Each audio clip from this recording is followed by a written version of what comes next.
I'm sitting here in the Bud Light living room space at DreamHack with Filipino champ of Splyce. How's it going, man? Dude, it's amazing, dude. I'm good. Very happy to be here. Is this your first time in Montreal, or even how often do you visit Canada? I know not your first time, but Yeah, so this is my first time in Montreal, but I consider myself like half Canadian because I would say like all my family are here in Canada. They all reside in Calgary. So, I visit Calgary, Canada in general quite regular. I probably go to Canada like maybe 7 times a year. But this is my first time in Montreal, and I love the city, dude. This is like really amazing. I love the city feel. I love how people are like so friendly and so nice. Even though I can't speak French, and I wish I do, because I could communicate better. One of my things is like I want to communicate better, and since there will be some language barriers, not really like a big gap, but some, and I would love to close in that by learning some French. definitely. It's good in Montreal because most of the people seem to, like at least speak English enough to get by and to communicate like that. But have you encountered any problems in communicating at all yet? Oh, no problems communicating. It's just that I feel like if I'm visiting a city or a country that has a different language, it's my responsibility to know that. They shouldn't have to accommodate me. I wanted to be able to talk to them, like way better, so they can understand me easier. If I'm traveling the world all over all the time, at least I need to get better at that. I try to improve in my communication, across the board for esports in general, but I wanted to just, communicate better in that sense. Yeah. Cool. I think that's a really great way to be, man. So props to you for that. So, because this is an audio interview, I just want you to just describe a little bit about the surrounding atmosphere around us, the stage that has been set up. Describe it a little bit and talk about what it's like being on it. It's so nostalgic feeling because this is like a Capcom Pro Tour stage, and it's so iconic, and the environment is just like, it just gives so much memories. It's one of those things that if you play Street Fighter in general, like you would just be reminded of how amazing feeling this is. To actually to get like an iconic gaming level into real life, and to be in here and playing Street Fighter as well, it's just a good feeling to have. It's just one of those things like I would never thought in a million years that would be something possible. I would love to play the game that I love to play in like a real life stage. It's just an amazing feeling. It's like that doesn't happen that often. It's always the first time for sure. Part of that too is you're here on Team Splyce.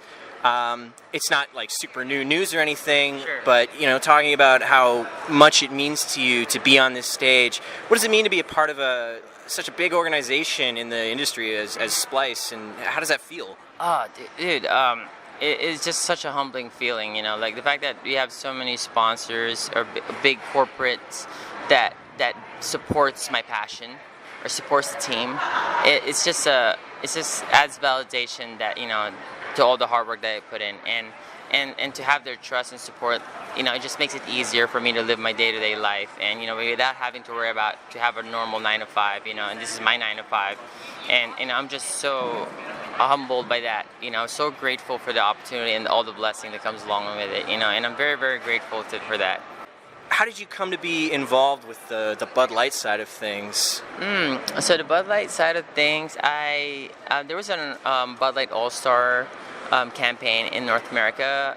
I would say, no, just USA last year, and there was a voting contest for it. And obviously, I wanted to participate something massive. Like I felt like that was such a good opportunity to be part of, and just to show that I have a good following, that I can win a popularity contest, which I did. It was quite dominant that I was an all-star, and I did become an all-star, and then my title got changed to an ambassador, Bud Light ambassador, and now I'm doing Canada as well. So it's just a good thing, and I love working with Bud Light. They're such a great company. They're so professional, so organized. Everything is just through the dot, and then if they ever miss one, I don't know if they even do, but if they do, they make sure they come back stronger the next time, even better. And that just shows how much experience they have in production or anything. Because, anything that they touch just turns into gold. Like, look at UFC, look at NFL, look at anything, all the sports out there.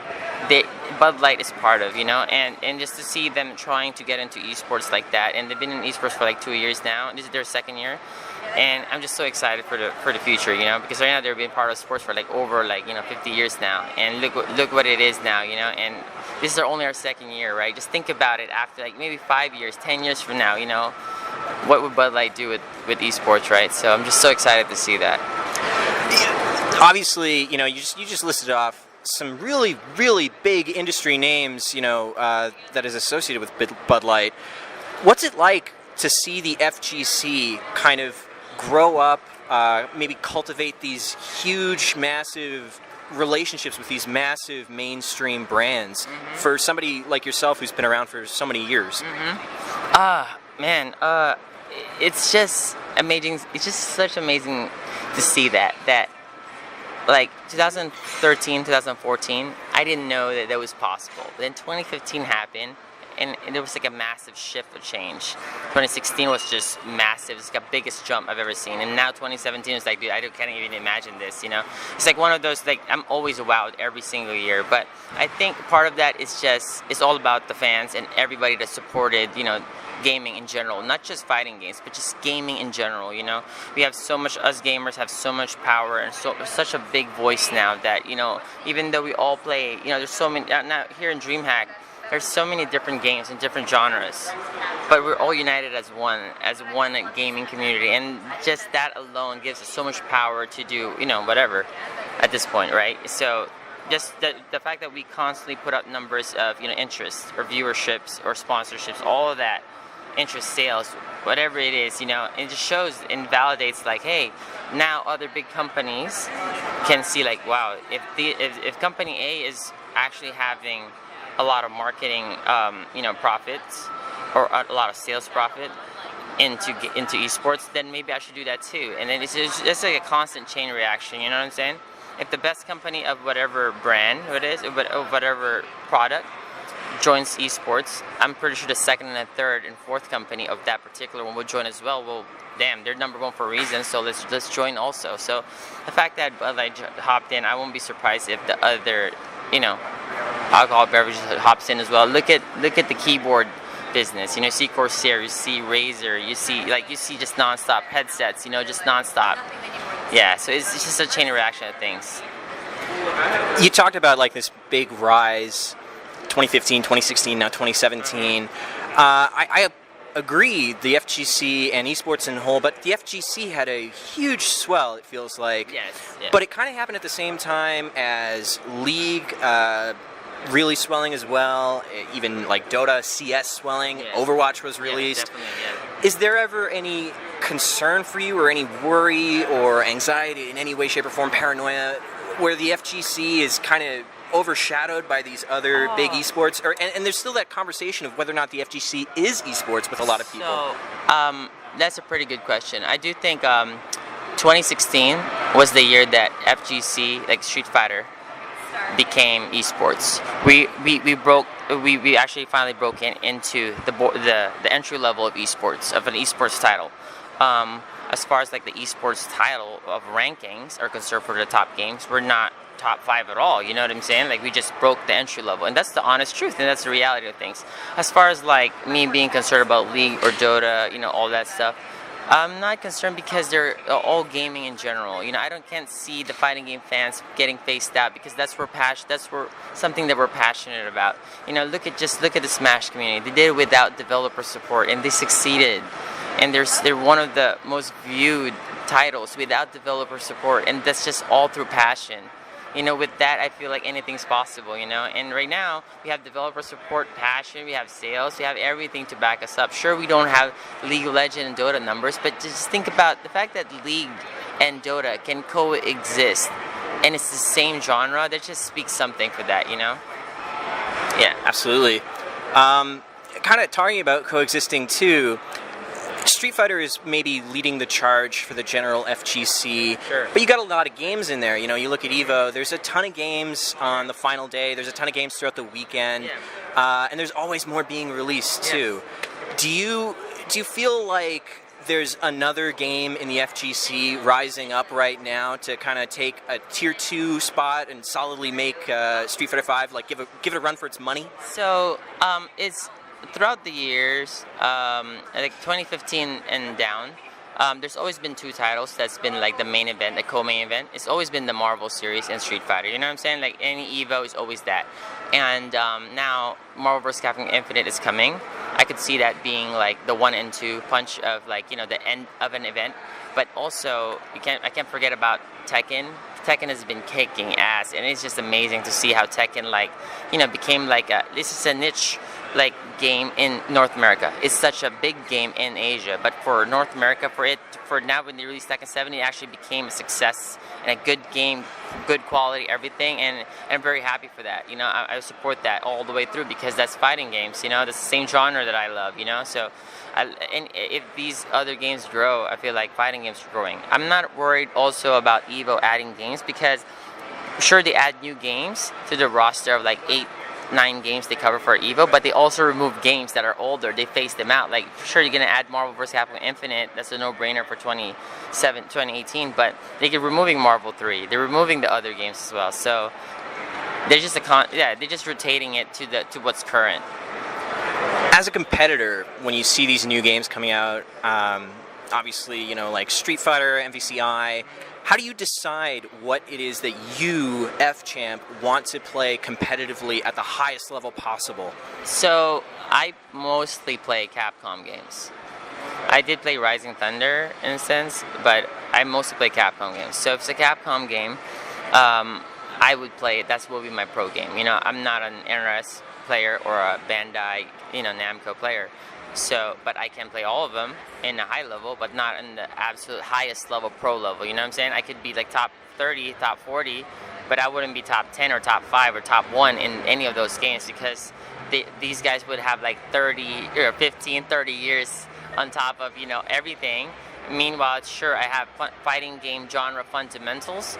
It doesn't always translate into top of the food chain elite status. You know what I'm saying? Like, sure, when you have high level fundamentals, you will always be a top player in any game you play.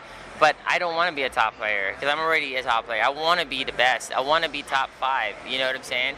And now to even hold #1 spot is so hard. That's why people just if you just maintain a constant top 5 stable way, then you're gonna get your 1 or 2 or 3 or 1 or 2 or 3 or 4 or 5, you know, in rotation through all the tournaments you go. So it's just like a bunch of numbers. So you just get your skill level up there. But I don't think right now the way esports are, the way the games are getting tougher and tougher because there's more money, there's more entrants. I don't think it's smart to actually play multiple titles anymore. It's getting to a point that you're supposed to just play one and be great at it. Instead of being good at everything, you might as well be great at one. Yeah. So going off the back of that, is there anything that would make you, like you identify as a Capcom player and you say, you know, like you think in this point in time, you really only should be playing like one game. Is there anything that like Capcom could do to shove you away from Capcom, or is there anything like could NRS or ArcSys or anybody else do something incredible to make you come over to that side? Or? So I love all the fighting games. You know, it's the genre that I love. I don't think that they you know that they can do something like that to sway me to the other side. You know, I could love all the titles. You know what I mean, and respect.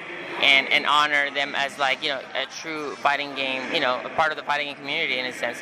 But throughout the years, all the years and hard work, dedication, the blood, sweat, and tears that I put in was through Capcom games. So I don't want that to all go away. It's not like that community, it's not like the grass is not greener on that side or vice versa. It's just that I put in 7 years of hard work and dedication, plus the preparation prior to the 7 years, 10 years at least. And I don't want them to go to waste, you know what I'm saying? It's like I went to school for 10 years, dude. I don't want to switch careers right now, you know what I'm saying? Sure, it's still the medical field, but I don't want to be I don't want to be like a brain surgeon, you know, and I'm a heart surgeon. You know, I'm kind of like that, right? I think that's a really great analogy. Yeah. So to kind of wrap things up, is there any advice that you have to anybody trying to make their way up through the FGC right now? What would you say to those up-and-coming players trying to get in on that? So I get this question quite often, like almost every event, and I understand. The problem with like any game that you're trying to play is that to get that feeling that all the hard work that you put in, all the practice, all the sessions that you put in, actually paying off. It takes a while because the learning curve at the borderline to actually get that satisfaction, like the entry level satisfaction that you get, it takes a while, and that usually gets people discouraged. So my advice to people is to never give up. I know it's very vague, but you never give up and work your way up and set your goals very realistic. Like, you know, if you're trying to get a new game, it's your first time playing fighting games, don't set your goals like you're gonna beat your big brother who's been playing the game for a whole year. Okay? Now your goal is to just get 2 games out of 10. That's your goal for the first 2 months. After that, you know, like be more realistic. Now try to get 3 games. It's a journey, you know what I'm saying? It's not a sprint. Okay, it's a marathon, you know. Nobody gets good like quick like that, you know what I'm saying? Like, sure, granted, like other pros like myself or Justin or, you know, the Diagos, all the guys that have been playing throughout the years, we can pick up fighting games so fast that day, and we can win like a tournament. If that day was like all the day 1 tournaments, we can win them. But it's because we put in like 10 to 15 years of experience already. So our fighting game fundamental in general, our basics is just so elite already, so high understanding. So the comparison is not the same to somebody who's just getting into the genre, learning how to pick up a pad or a stick. It's totally different, yeah. But my advice to them is really not give up and set a very, very, very realistic goals. Awesome. Well, listen, man, thank you so much for taking the time and sitting and talking to me. It was a real great pleasure. Have yourself a great weekend here in Montreal. Pleasure as well. Pleasure as well.